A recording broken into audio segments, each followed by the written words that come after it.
indeed, when we look at the H3, when we look at H3K14ub in the G2E3 knocking down cell, we find that in the knocking down cell, this speckle signal is basically gone.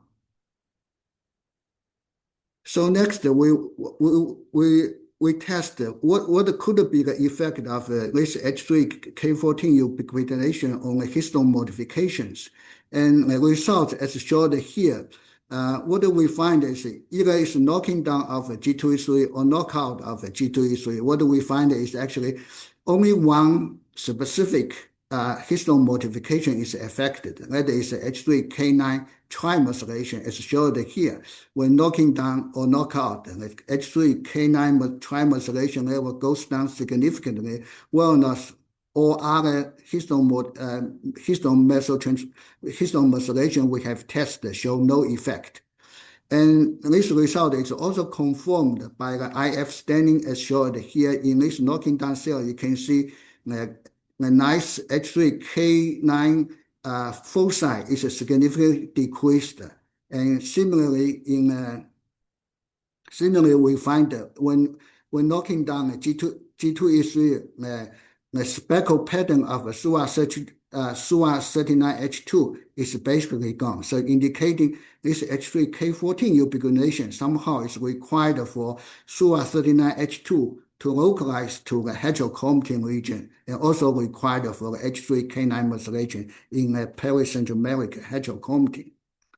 We also did a reverse experiment by overexpressing G2E3 and the G2E3 E3 ligase deficient mutant in the HeLa cell.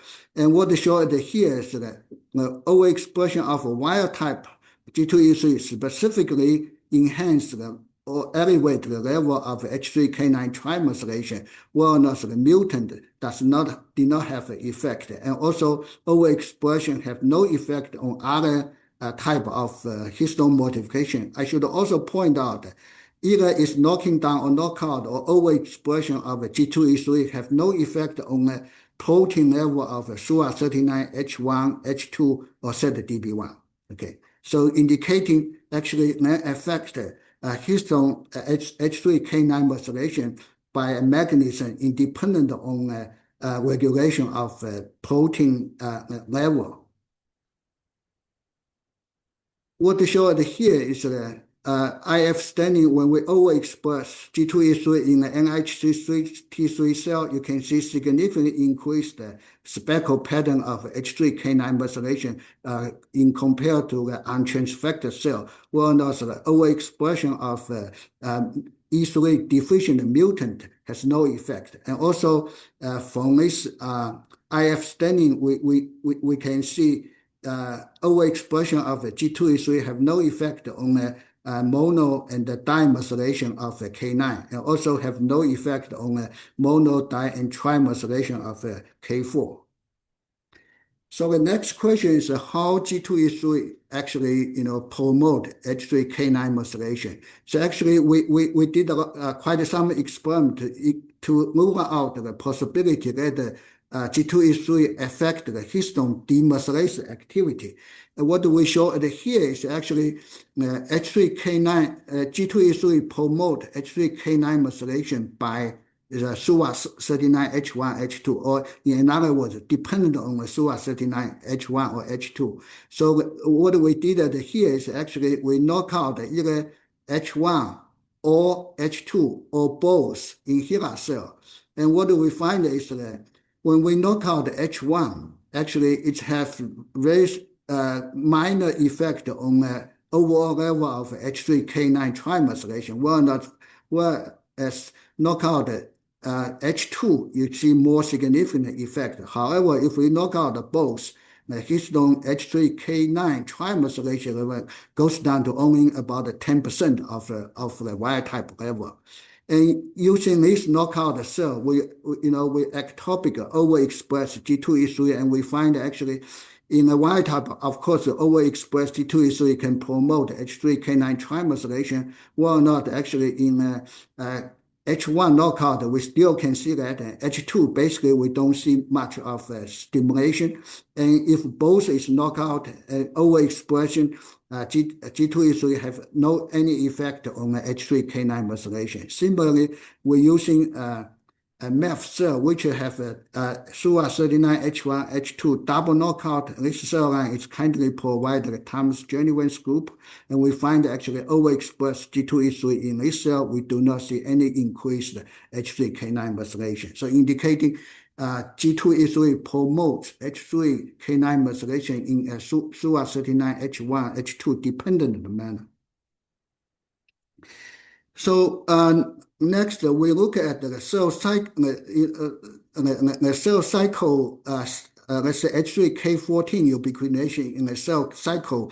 The reason is actually the G2E3. The name, the name of G2E3 is actually come from early biochemical study, identify G2E3 as a E3 ligase that is specifically overexpressed in a G2 stage.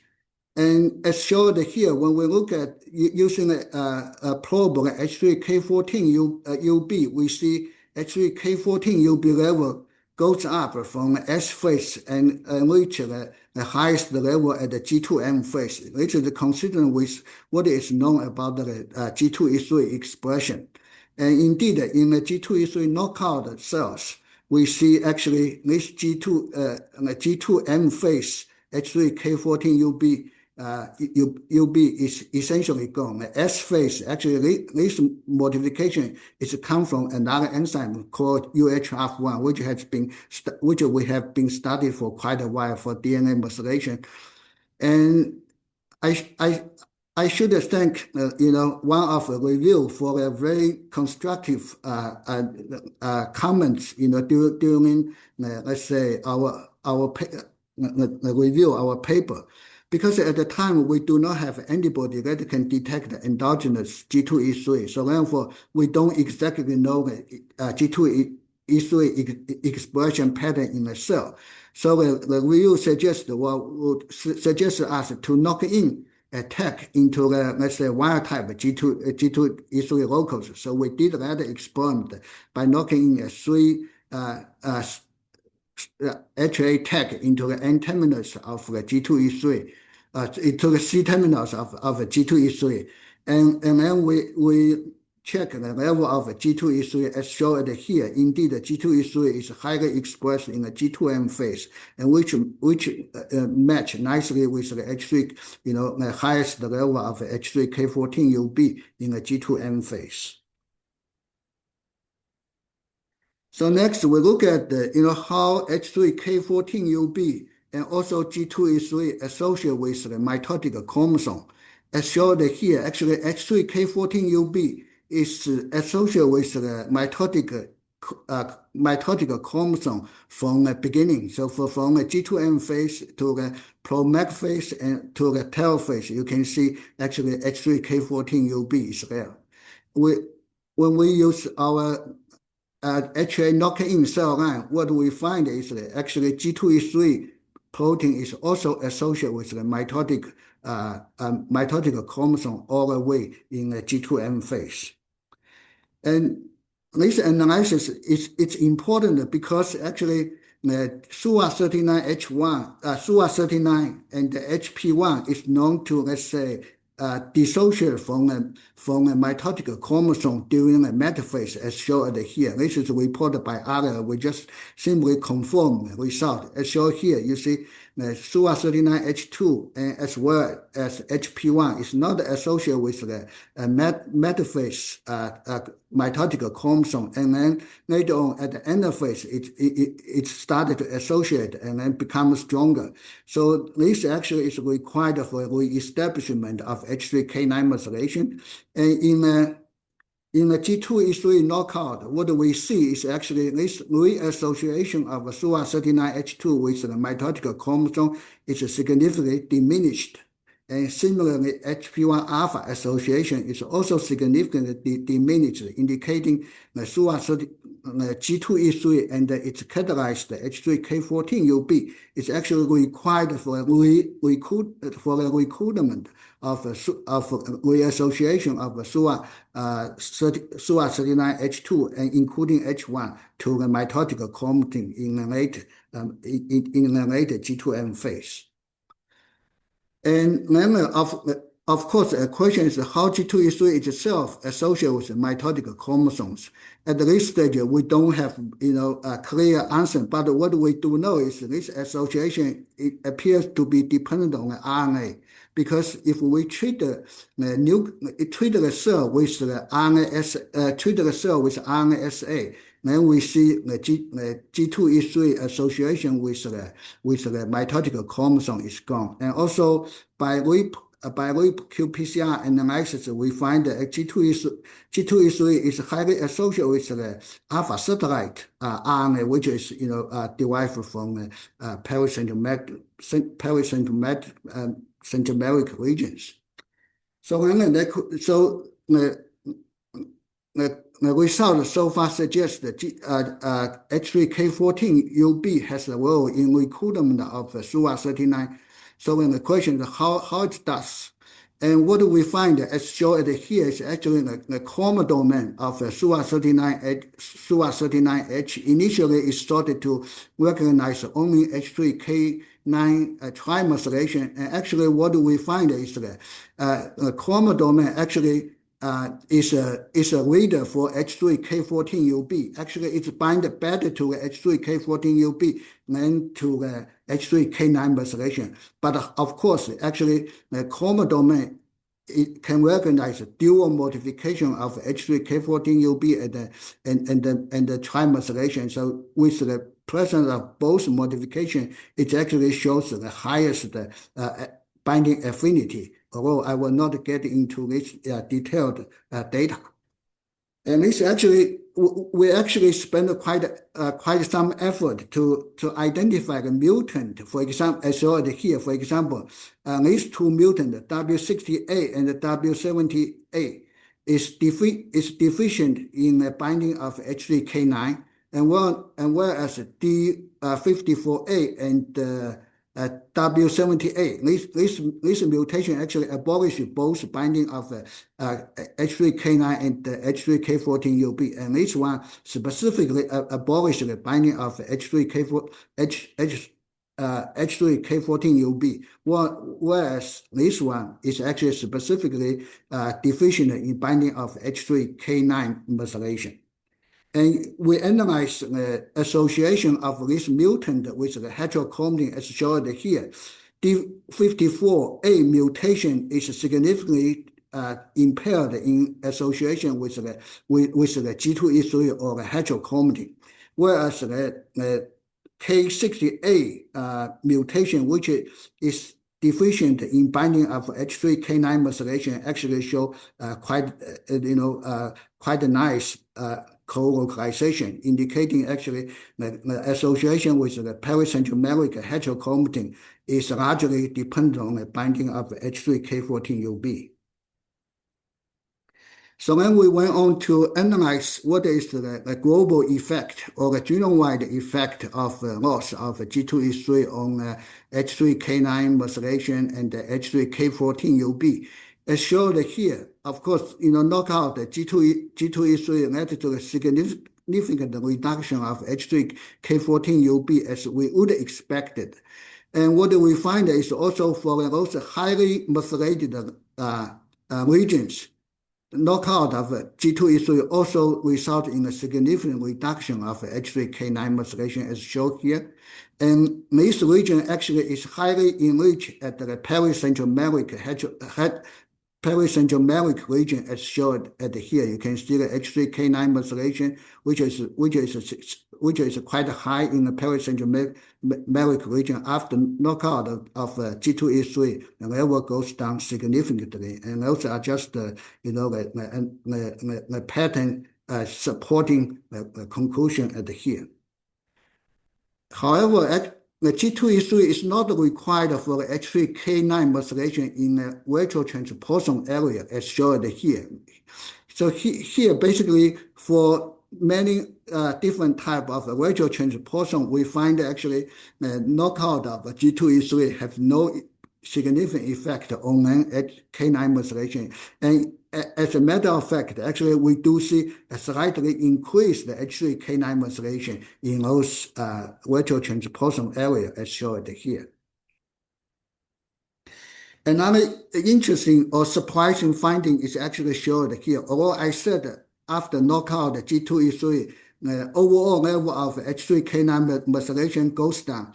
But if we look at the H3K9 as a peak in the genome-wide, actually we see, so for example, this area is a pericentromeric, represent the pericentromeric heterochromatin region. When knockout G2E3, the K9 methylation goes down significantly. However, in many other regions, originally have a very weak H3K9 methylation. Actually, after knockout, we see this region that H3K9 methylation actually goes up, as shown at here. So also as shown at the those profiling. What is the consequence of this, sort of gain of H3K9 methylation in the euchromatin region? And what do we find is that in those with the gain of H3K9 in the euchromatin region, we find actually many genes was actually get silenced or the transcription level goes get inhibited. This is RNA-seq analysis. What we can see is in the knockout cell, this is two different knockout cell line. Actually, only about about 1,000 of gene, the transcription level goes up. As a cut of 1.5-fold, or not, more than 6,000 of gene, actually the transcription level goes down. And those are just profiling showing indeed many of those genes, the transcription level goes down, but the H3K9 methylation, as shown at here, goes up. So this, led us to come a working model that is actually the G2E3 and it's characterized the H3K9 methylation is required for the let's say maintenance and inheritance of pericentromeric heterochromatin. The working model is as shown at here. We think G2E3 is constitutively associated with the mitotic chromosome after DNA replication, and it's characterized the H3K14ub, recruit SUA39H1 and the H2, which then allow H1, H2 to methylate newly assembled histones. So therefore, to maintain a heterochromatin status. And another interesting finding from our work is actually this pericentromeric heterochromatin formation is actually required for the maintenance of the euchromatin, because if this mechanism is disrupted as G2E3 is knocked out, actually the SUA39H and SUA39 and the HP1 protein would have gone to the euchromatin region and result in aberrant histone H3K9 methylation in the euchromatin region and aberrant transcription repressions. So in summary, what our study demonstrated is that first is the identification of G2E3 as a pericentromeric heterochromatin specific H3K14ub-driven ligase, and H3K14ub-driven H3K9 methylation by SUA39H and the CLA4. This Shiva will show you, his very interesting finding so. Taking his work and the early work, what do we propose? This is actually a conserved mechanism for the pericentromeric heterochromatin formation or inheritance. I should point out that G2E3 is actually not homologous to the current 4 in the East, so suggesting although the K14ub is used as a conserved mechanism, actually E3 ligase is actually different. So it's an evolution divergent and also a convergence on like K14ub.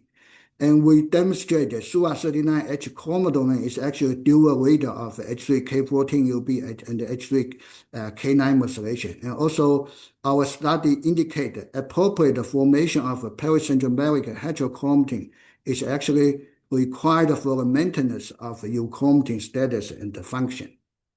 So what we're, after publication of this paper, what we are doing now actually, on a G2E3 are two areas. So first one is actually based on, let's say, database mining and also the literature. G2E3 is actually highly expressed in the various cancer cells. So therefore, we are studying, what is the function of a G2E3 and apparent overexpression of a G2E3, in tumorigenesis. Another one is, I think it's also very interesting. It's actually when we carry out the H3K14ub standing along a mouse, let's say early embryonic development, we find that actually H3K14ub is specifically appeared or as a burst in the Morella stage and not before, let's say, this A cell stage. And given our finding, G2E3 is important for the pericentromeric heterochromatin formation, we suggest that this probably, indicating during the early development, heterochromatin is not, let's say, mature or not properly formed, and probably until the Morella stage, G2E3 expression and the H3K9 H3K14 ubiquitination to driven the formation of or the compartmentalization of the pericentromeric heterochromatin. So this is an area we are really interested to investigate. So with that, I will stop at here by acknowledging the major contributor of this project.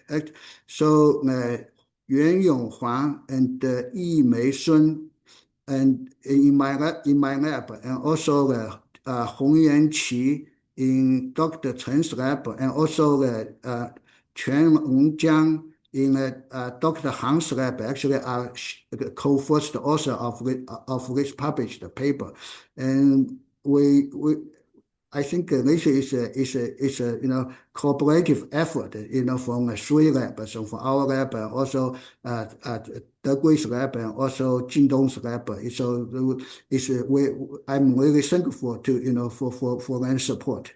Also, of course, this work is supported by by numerous funding, and also thank you for your attentions. Okay. Thank you, Jiemin, for your wonderful talk. Just a note that unfortunately, Dr. Ship Guo has technical difficulties and cannot access Zoom on his NH computer. I see. Yeah, although I do see familiar NH faces in the audience, so I guess it's just unfortunately some technical issue. So we will try to arrange him to talk in the near future. So Jimmy, you have plenty of time to answer questions, and I already see 2 questions in the chat box. Yeah. Okay. Yeah, and also for the audience, feel free to ask any question. Okay. Yeah. How can I see if you that look question? at the bottom, do you see a chat icon? Oh, okay. Yeah. If you click it. I saw it. Yeah. Okay. So let me see the question. What is the effect on cell viability is knockout? Is viability unchanged? What would the substitute for this ligase? Okay.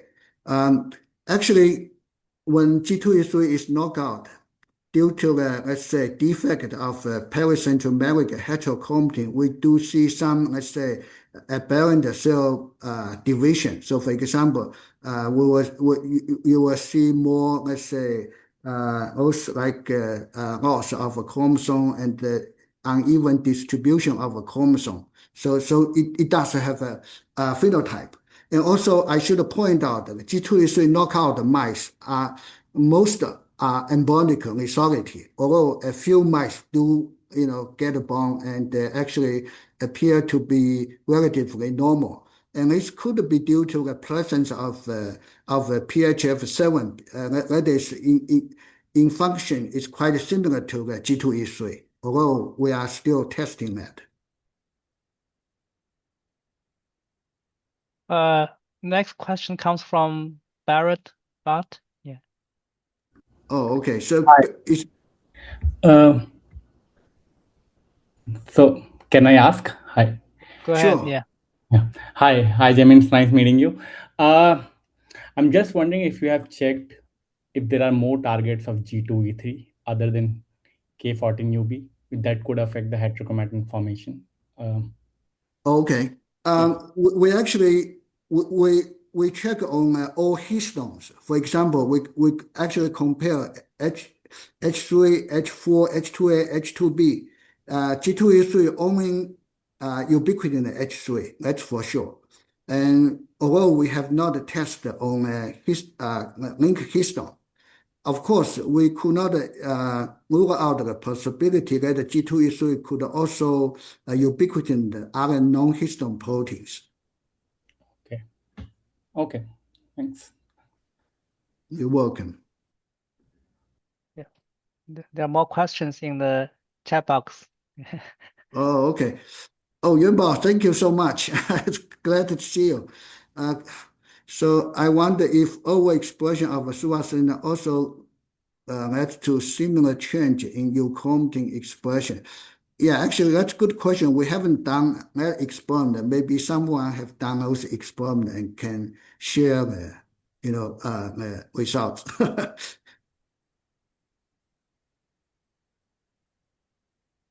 Okay, does G2E3 knockout affect the DNA methylation? So, uh, okay, so actually we are working on that. Initially, we started this project actually want to analyze whether or not the G2E3 has a function in DNA methylation because, as I point out, UHF1 is an E3 ligase that also catalyze histone H3 ubiquitination to recruit DMT1, and our current study, although it's still ongoing, not finished, that's indicating G2E3 does has a function in DNA methylation, but it's not promoting DNA methylation, rather it's